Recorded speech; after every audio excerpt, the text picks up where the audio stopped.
There's the chair umpire, so there'll be no problems for him understanding the Spanish spoken by these two.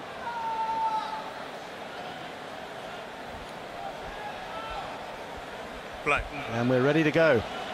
Rafa to start them off.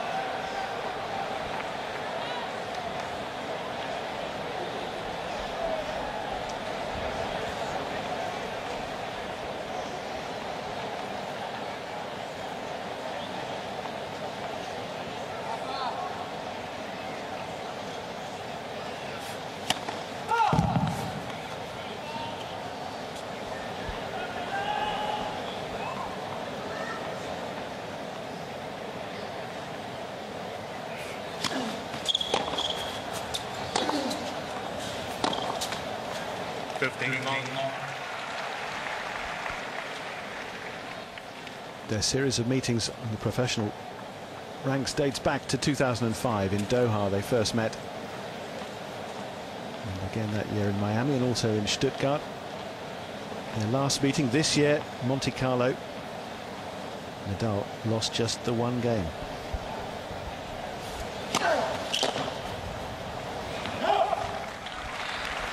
Yeah, that was one of the scariest performances we'll see this year. It was unreal. Still got that vision of Verdasco, who won a point, having won it about 4 times on his knees.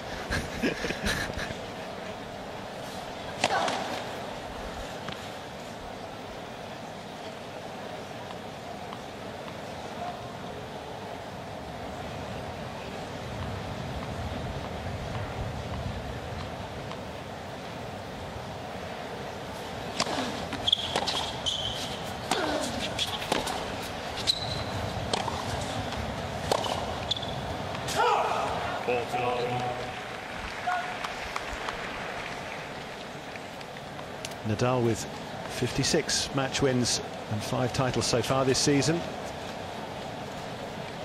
Verdasco 41 wins, 16 losses for him. Didn't have the best of build-ups to this event through the US Open Series. Made a quarter-final in Washington, but looked rather flat and a bit burnt out in other events.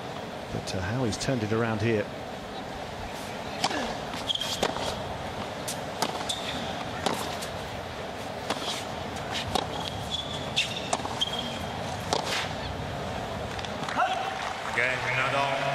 And typically Nadal putting plenty on the ball through. That's some big hitting. That's what I think some of us were expecting yesterday from Monfils to do against Djokovic, but did nothing of the sort. And it really was a very timid display. He just couldn't get his game to go in the wind. As you were saying a little earlier, Djokovic so good, so impressive now. Federer, of course, he was terrific against Söderling as well. And Nadal making a confident start to this one. There's an argument for Monfils' performance to say the stairs didn't touch the attic yesterday.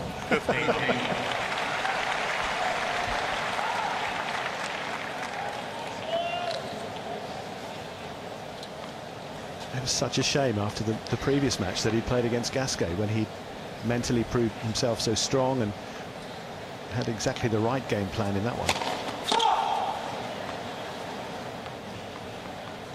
But again, it underlines the greatness of the players that are able to occupy the top 4 or 5 spots in this game. You are so right.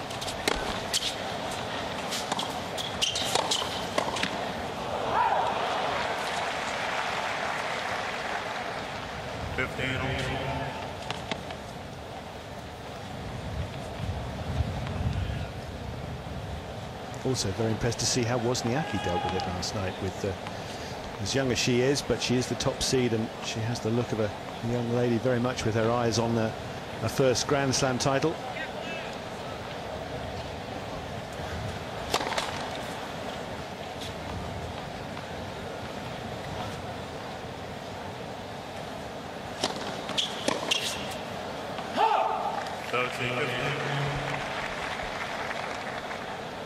Vital for Verdasco to get his serve going again quickly in this match, because he said that was really a key to his success so far through the fortnight.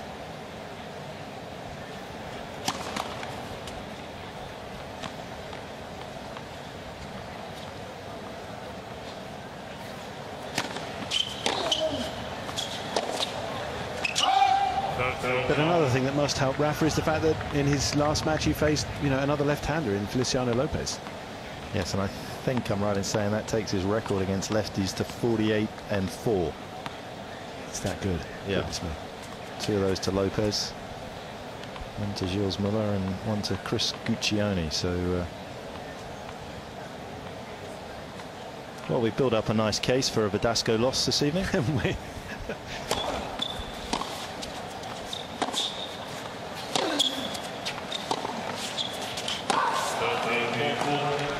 The way that he's played the opening couple of games scares me a little bit. Yes. I just feel as though he's gone out there and understand that it's a bit new, the situation, the surroundings. He try to get balls in court, but I'm not sure against Nadal in this sort of frame of mind that is a winning strategy even early on. I think he's got to just come out here and try and show Nadal what he's got straight away.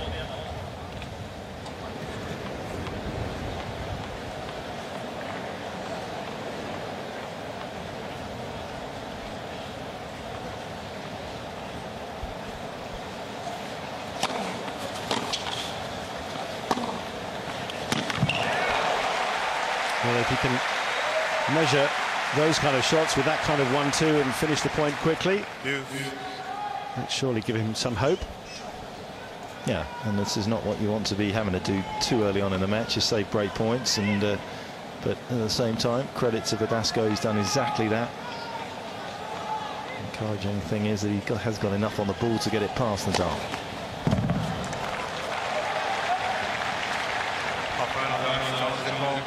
At the left center line, the ball's called in.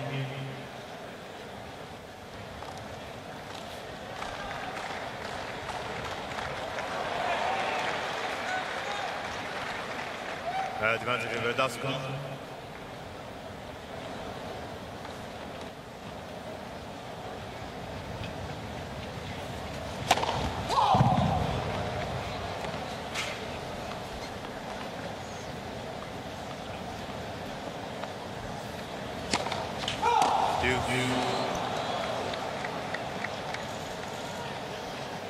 Rafel Nadal has 2 challenges remaining.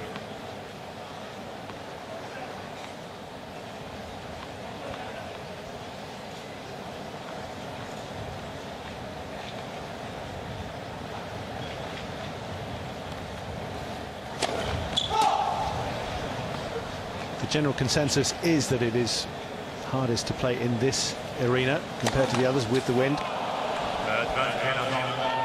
And the look on Verdasco's face is summing up his plight right now, and that little battle he's got to fight. 2 aces but 2 double faults as well in his first service game.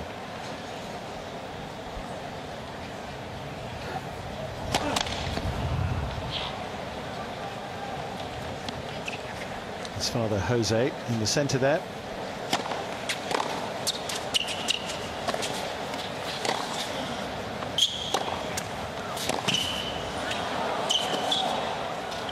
And he handled that very well indeed. It was potentially an awkward ball, just floated back by Nadal to see what he could make of it. He makes a good job. Yeah, very awkward.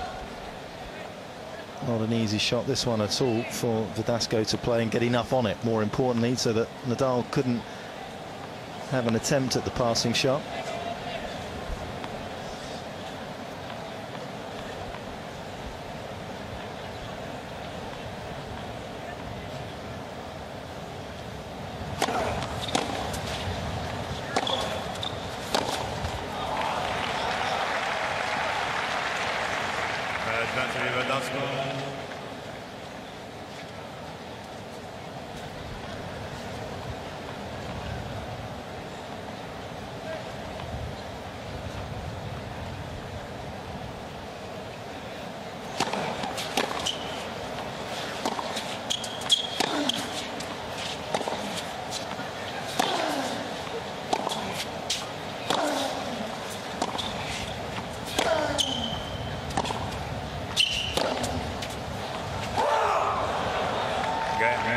And patience pays off for Verdasco in that point, so he does manage to hold his first service game. Some relief with that.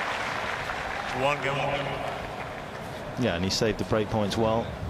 Nadal be encouraged that he's already sort of making inroads into Verdasco's serve, but unable to come up with it there, so that will just settle a few nerves for Verdasco.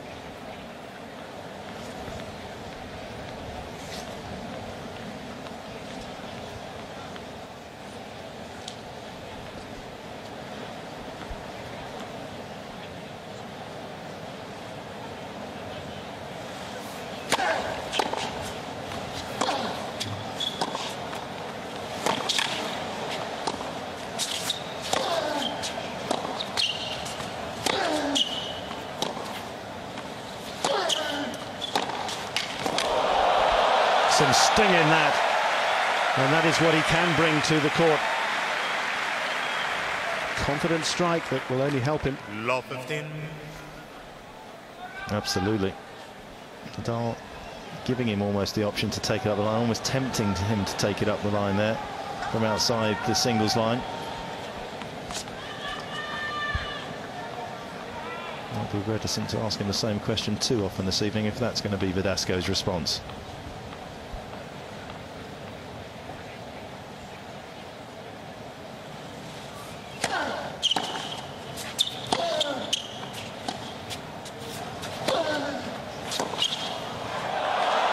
He's threaded it through. Perfectly judged. Love 13. Good foundation to drive that back. Made the quarterfinals last year, lost out to Novak Djokovic. Nadal trying to reach his third successive semi-final here.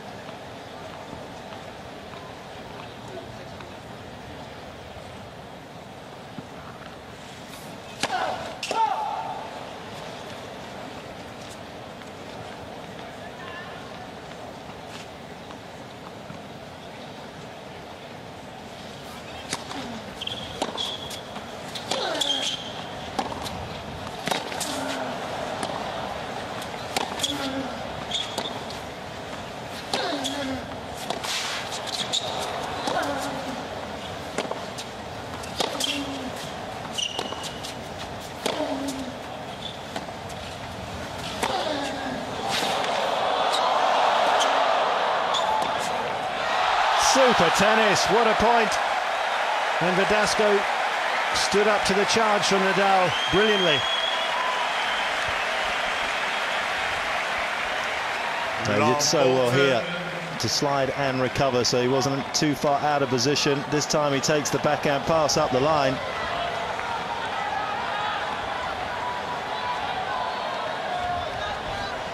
So opportunity comes early for Verdasco against the Nadal serve. Can he become the first man of the fortnight to break the world number one?